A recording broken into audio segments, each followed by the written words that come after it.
In this episode, we delve into the Ogaden War, 1977 to 1978, looking at the deep history and major events of the war. This is Africa, Wars and Battles Explained. Please subscribe, like, and share. We talk about wars in the hope that men may learn to honorably avoid it.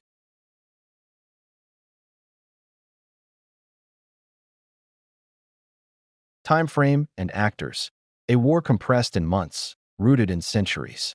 Between July 13th, 1977 and March 23rd, 1978, a conflict that had been quietly fermenting for generations erupted into open war across the arid plains and strategic towns of the Ogaden. Though the fighting lasted barely 8 months, it was the violent release of historical grievances shaped by empire, colonial borders, and Cold War rivalry. On one side stood the Somali Democratic Republic, driven by a nationalist vision that saw the Ogaden not as foreign territory, but as a severed limb of the Somali nation.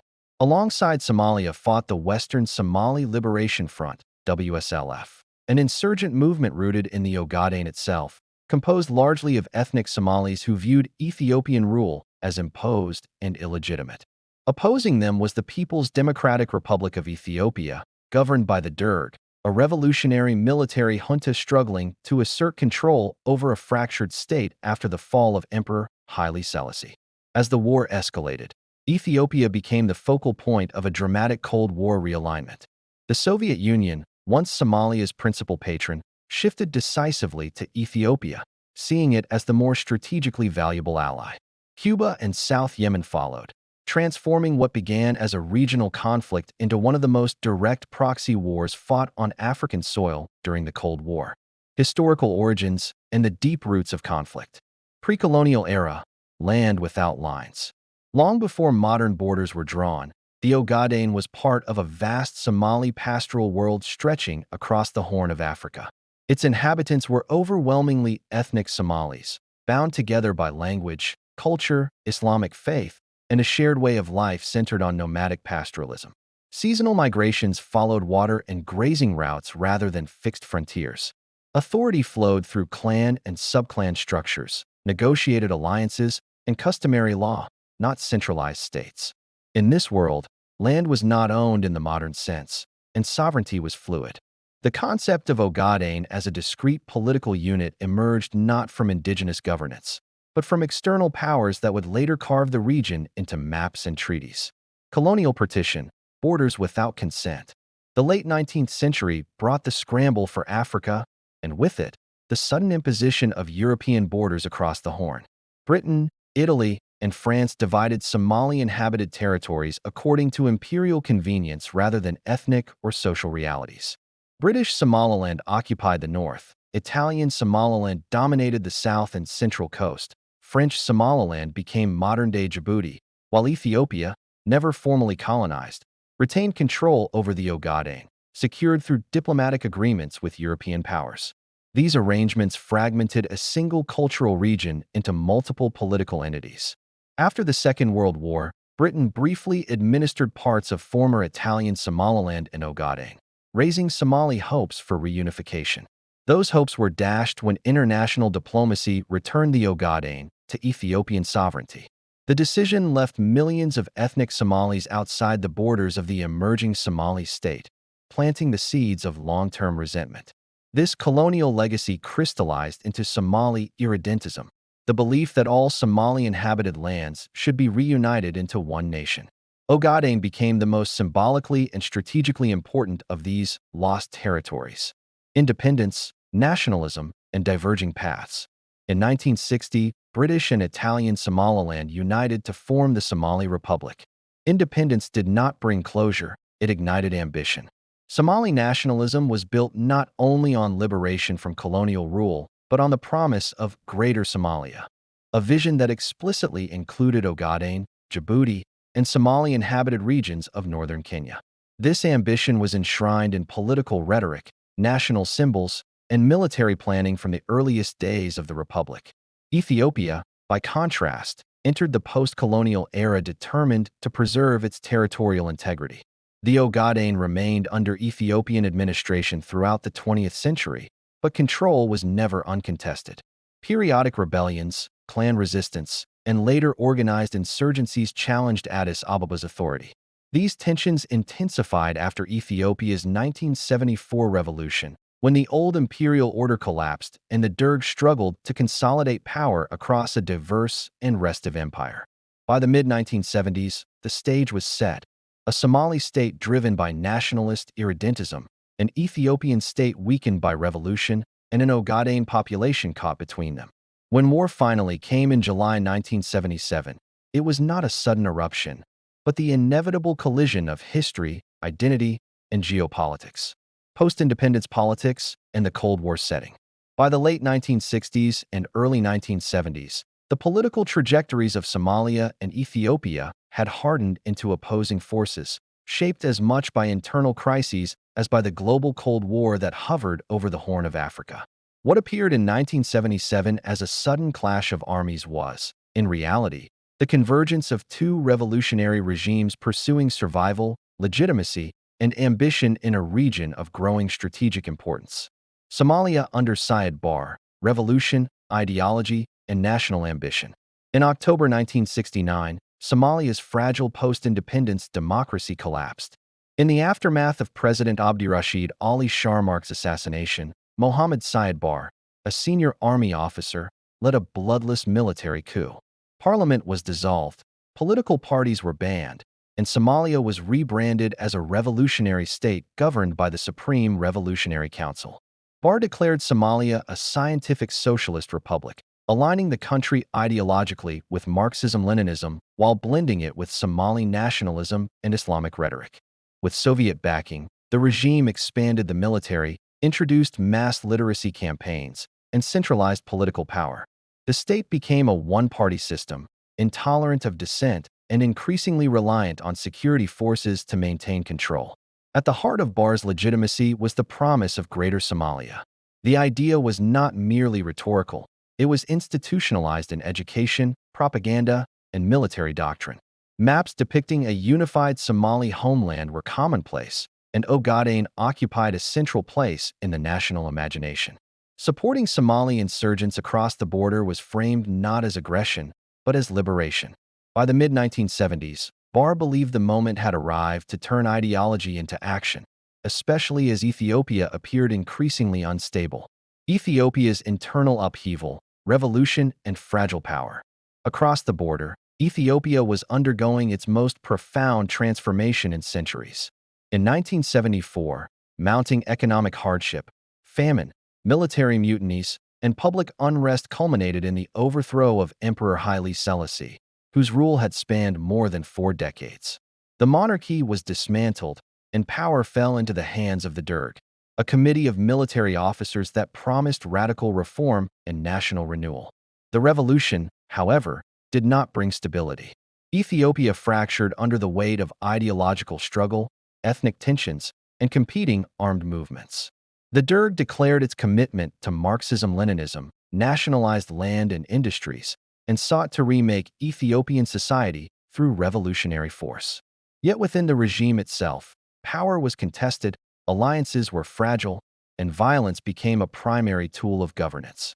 By 1977, Mengistu Haile Mariam emerged as the dominant figure within the Derg. His ascent was marked by ruthless consolidation. Through purges and executions, Mengistu eliminated rivals and launched what became known as the Red Terror, a campaign of state violence aimed at crushing political opposition in urban centers. Thousands were killed, imprisoned, or disappeared, even as the Ethiopian state faced armed insurgencies on multiple fronts. This internal turmoil left Ethiopia militarily strained and politically vulnerable, particularly in its peripheral regions such as Ogaden. To Somali leaders, Ethiopia appeared weakened, distracted, and ripe for challenge. Cold War calculations in the Horn of Africa. Overlaying these domestic transformations was the strategic logic of the Cold War. Both Somalia and Ethiopia sought external patrons to secure weapons, training, and political backing. For much of the early 1970s, Somalia was the Soviet Union's closest ally in the region, hosting advisors and receiving large quantities of military equipment. Ethiopia, meanwhile, was in the process of redefining its alliances after the fall of the monarchy. As both states proclaimed socialist identities, the Horn of Africa became a theater where ideology, geography, and global power politics collided. The approaching war in Ogaden would force the Soviet Union to make a decisive choice, one that would reshape alliances, determine the course of the conflict, and leave lasting consequences for both nations. By 1977, Somalia was driven by revolutionary confidence and nationalist fervor, while Ethiopia was fighting for cohesion amid revolution and repression. The collision between these two paths would soon erupt into full-scale war. Causes and strategic interests. Why the war became inevitable. By the mid-1970s, the Ogaden conflict was no longer a question of if war would come, but when. Ideology, identity, and opportunity converged, drawing Somalia, Ethiopia, and the world's superpowers toward a collision that each believed could be controlled, until it could not. Somali nationalism and the logic of irredentism. For Somalia's leadership, the Ogaden was not a foreign land. It was an unfinished chapter of national independence. The region's overwhelmingly ethnic Somali population, sharing language, culture, and clan ties with Somalis across the border, made Ethiopian sovereignty appear artificial and historically unjust. From Mogadishu's perspective, the border was a colonial scar, not a legitimate frontier. This belief was deeply embedded in the political culture of the Somali state. School textbooks, national symbols, and official rhetoric portrayed the Somali nation as incomplete until all Somali-inhabited territories were reunited. Under sidebar, this vision moved from aspiration to strategy. The claim over Ogaden became a unifying cause that transcended internal clan divisions and helped legitimize an increasingly authoritarian regime. To advance this goal, Somalia did not rely solely on conventional diplomacy. By 1976, Mogadishu was actively supporting the Western Somali Liberation Front, WSLF, an armed movement operating inside the Ogaden. The WSLF drew its fighters from the local Somali population and framed its struggle as liberation from Ethiopian rule. Somali weapons, training, and logistical support transformed the insurgency into a credible force, weakening Ethiopian control and creating conditions favorable for a larger intervention. By the time Somali troops crossed the border in 1977, the invasion was presented not as conquest, but as the final phase of a liberation struggle already underway. Ethiopian weakness and the perception of opportunity. Somalia's decision to act was shaped as much by Ethiopia's condition as by its own ambitions. In the years following the 1974 revolution, Ethiopia appeared profoundly vulnerable. The overthrow of the monarchy had shattered long-standing institutions, and the Derg was fighting for survival on multiple fronts: political, ideological, and military. Armed insurgencies flared in Eritrea and other regions. Within the capital and major cities, the regime was locked in brutal internal conflict during the Red Terror, diverting attention and resources away from border defense. Command structures within the Ethiopian military were disrupted by purges, defections, and rapid politicization. Although Ethiopia possessed significant Soviet-supplied weaponry, its forces were initially disorganized and poorly coordinated.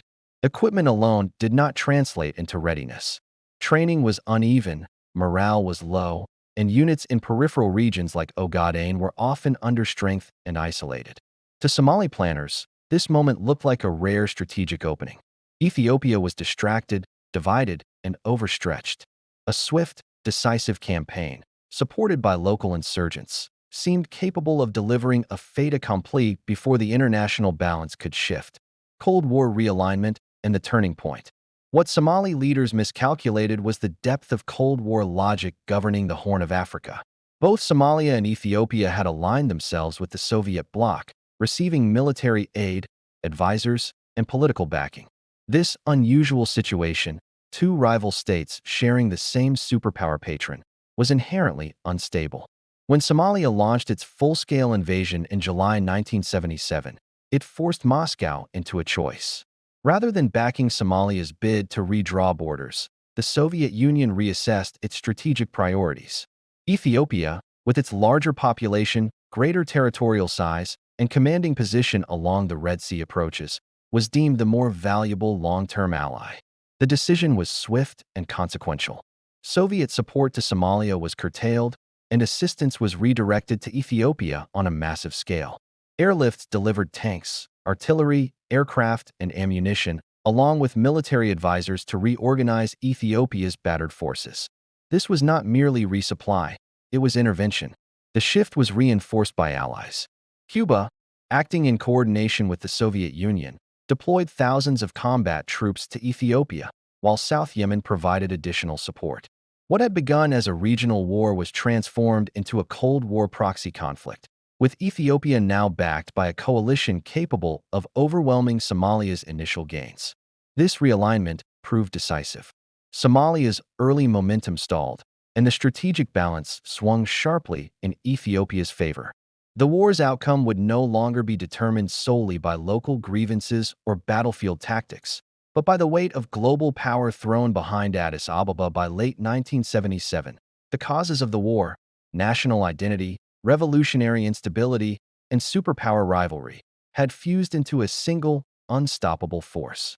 The Ogaden had become not just a contested borderland, but a stage upon which history, ambition, and ideology collided with devastating effect. Timeline and major battles, from swift advance to sudden reversal. The Ogaden War unfolded with startling speed. What began in mid-1977 as a confident Somali offensive quickly evolved into a grinding confrontation shaped by foreign intervention, shifting momentum, and decisive battles that determined the fate of the region in less than a year. 1977, the Somali Offensive.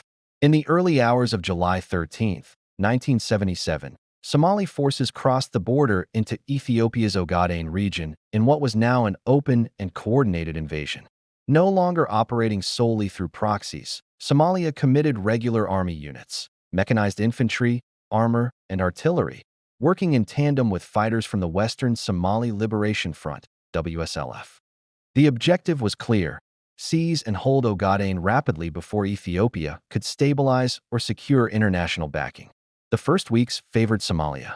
On 24 to 25 July 1977, Somali forces struck decisively at Godi, a key town along the Shabelle River. Ethiopian defenses, centered around the 5th Brigade, collapsed under coordinated assaults. The fall of Godi marked a psychological and strategic breakthrough, opening supply routes and confirming that Ethiopian units in the region were underprepared and poorly coordinated. Through July and August, Somali columns pushed deeper into Ogaden, advancing toward Dire Dawa, one of eastern Ethiopia's most critical logistical hubs. Dire Dawa was not just a town, it was a railway junction linking Addis Ababa to the port of Djibouti. Control of it would have crippled Ethiopian supply lines. Somali forces approached the city and engaged in intense fighting, but here the offensive stalled. Ethiopian troops, reinforced by air power and entrenched defenses, managed to repel repeated assaults. Dire Dawa held, becoming one of the first signs that Somalia's rapid advance had limits. Despite this setback, by September 1977, Somalia appeared close to victory. Somali and WSLF forces controlled most major towns and vast stretches of countryside. At the peak of the offensive, Somalia effectively occupied nearly 90% of the Ogaden, isolating Ethiopian garrisons and forcing Addis Ababa into a defensive posture. For a brief moment, the vision of Greater Somalia seemed within reach. That moment began to fade in October 1977 as the conflict shifted toward Harar, a historic city whose capture would have opened the road to Ethiopia's interior. Fighting around Harar was fierce and prolonged, lasting through January 1978. Somali forces launched repeated assaults, but resistance stiffened dramatically. Ethiopian units were now being reorganized, and the battlefield itself was changing. Cuban troops began appearing alongside Ethiopian forces, and Soviet advisors were increasingly visible in command and logistical roles. By late 1977, the balance of power had decisively shifted. Soviet transport aircraft poured into Ethiopia, delivering tanks, artillery, combat aircraft, ammunition, and technical personnel. What had once been an under-coordinated Ethiopian defense was transformed into a reinforced, centrally directed war machine. Somalia's advance slowed, then stopped. 1978, Ethiopian counteroffensive and Somali withdrawal. The new year marked a turning point. Between January and March 1978, the Ethiopian army, now reinforced by Cuban combat brigades and guided by Soviet military advisors, launched a large-scale counteroffensive. The campaign was methodical rather than rushed, focused on cutting Somali supply lines, isolating forward units, and retaking key towns one by one. Air superiority, improved coordination, and numerical advantage allowed Ethiopian forces to regain territory steadily. Somali units, extended deep into Ogaden and increasingly short on ammunition and fuel, found themselves under sustained pressure. The decisive blow came on March 5, 1978, with the recapture of Jijiga, one of the most strategically important towns in the region. Jijiga had been a symbol of Somalia's early success. Its loss marked the collapse of Somalia's military position in Ogaden. Ethiopian and Cuban forces overwhelmed Somali defenses, forcing a rapid retreat. Between the 9th and the 15th of March 1978, the Somali government announced the withdrawal of its forces. What remained of the Somali army pulled back across the border, abandoning positions that had taken months to seize. By March 23, 1978, organized fighting had effectively ceased. A war decided by momentum and power. In less than 8 months, the Ogaden War had swung from near-total Somali control to decisive Ethiopian victory. Early success, driven by preparation and opportunity, was undone by extended supply lines and the intervention of global powers. The timeline of the war reveals not only the speed of modern mechanized conflict, but how swiftly local ambitions can be overturned when Cold War calculations enter the battlefield. Key figures: the individuals who shaped the war. Behind the movement of divisions and the clash of armies stood a small circle of political leaders, generals, and foreign patrons whose decisions determined the course of the Ogaden War. Strategy was shaped not only on the battlefield, but in presidential offices, revolutionary councils, and distant capitals thousands of kilometers away. Somalia, architects of ambition. At the center of Somalia's war effort stood Mohammed Said Barre, president and supreme commander of the armed forces.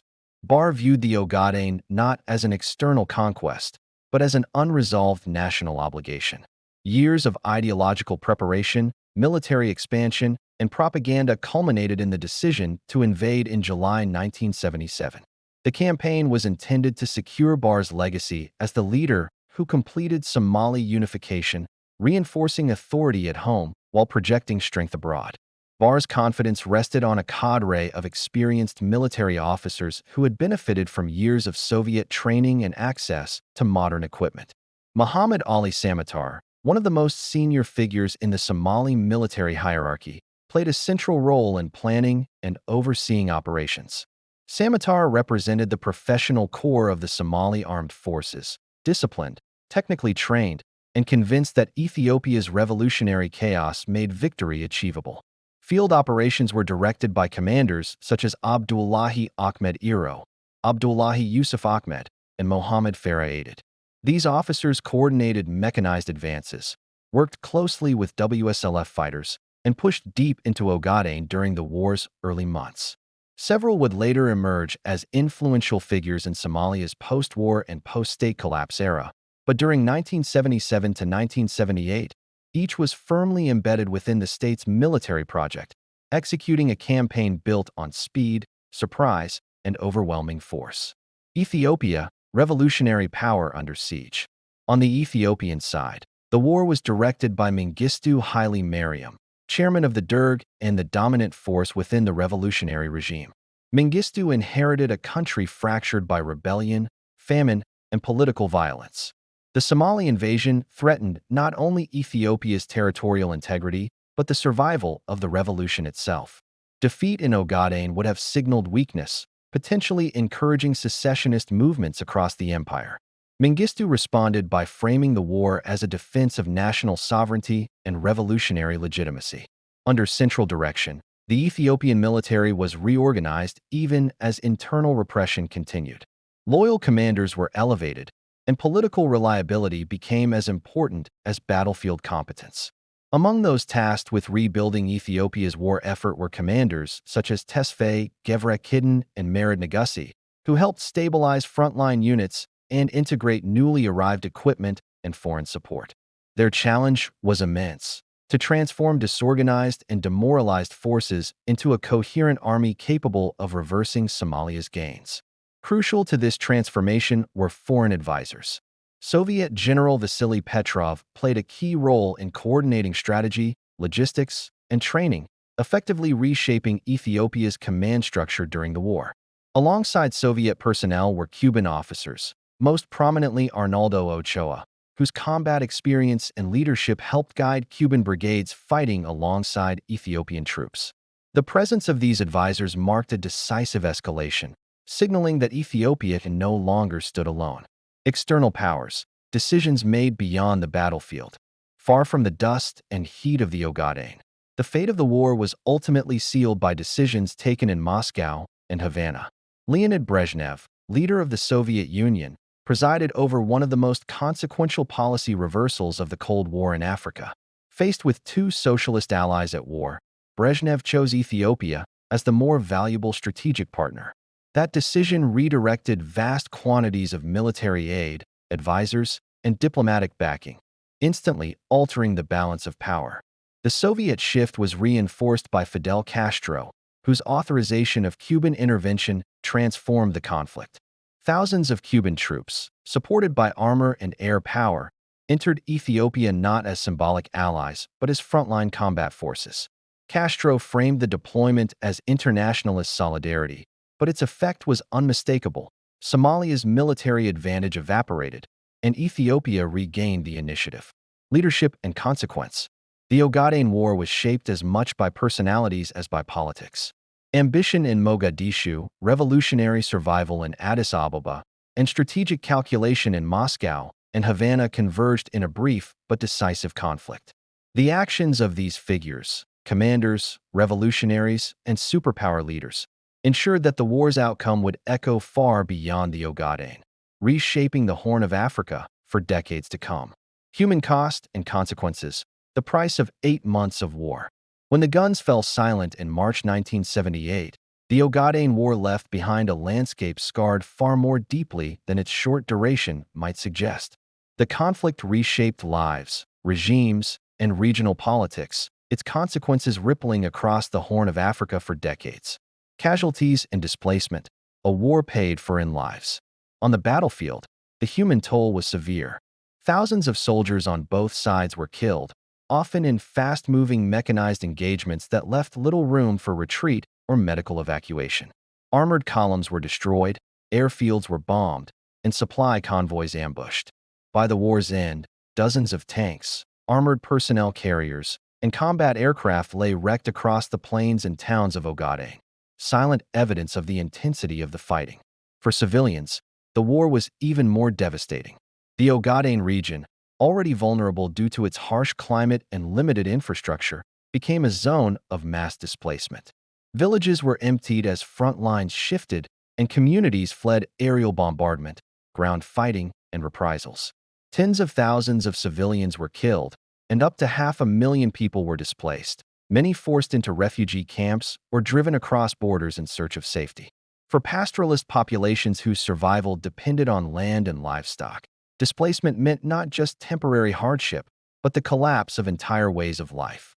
Political ramifications, winners and losers. For Somalia, defeat was catastrophic. The failure to secure Ogaden shattered the image of invincibility that Syed Barre had carefully constructed. The loss exposed the limits of the regime's military power and the dangers of over-reliance on foreign patrons. Disillusionment spread within the armed forces and among the population. In the years that followed, opposition movements grew, clan divisions deepened, and the legitimacy of Barre's rule steadily eroded, setting Somalia on a path toward prolonged instability and eventual state collapse. In Ethiopia, victory carried a different, but equally profound cost. The successful defense of Ogaden strengthened Mengistu Haile Mariam's grip on power, allowing the Derg to portray itself as the guardian of national sovereignty. The war's outcome silenced critics within the regime and justified continued repression. Yet this consolidation came at a price. Ethiopia became increasingly dependent on the Soviet bloc for military, economic, and political support. Sovereignty was preserved, but autonomy narrowed as Addis Ababa tied its survival to external backing. Cold War impact. Africa as a proxy battlefield. The Ogaden War stands as one of the clearest illustrations of Cold War realignment in Africa. The Soviet Union's decision to abandon Somalia and fully back Ethiopia mid-conflict was rare and dramatic.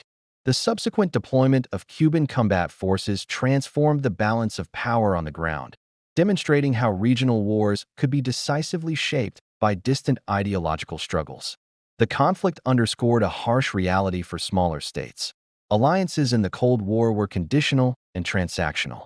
Ideological alignment offered no guarantee of loyalty when strategic calculations shifted. For Somalia, this lesson was learned too late. Long-term outcomes, a legacy that endured. Although the war formally ended in 1978, its consequences did not. The Ogaden border dispute remained unresolved, continuing to generate tension and sporadic conflict for decades.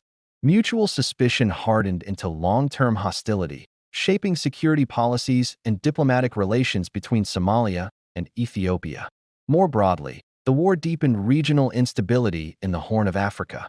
Refugee flows strained neighboring states, insurgencies persisted, and memories of violence lingered in communities on both sides of the border.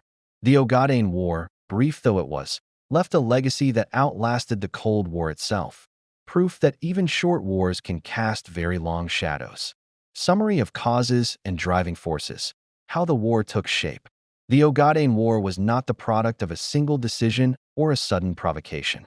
It emerged from the intersection of history, ideology, instability, and global power politics, each reinforcing the other until conflict became unavoidable.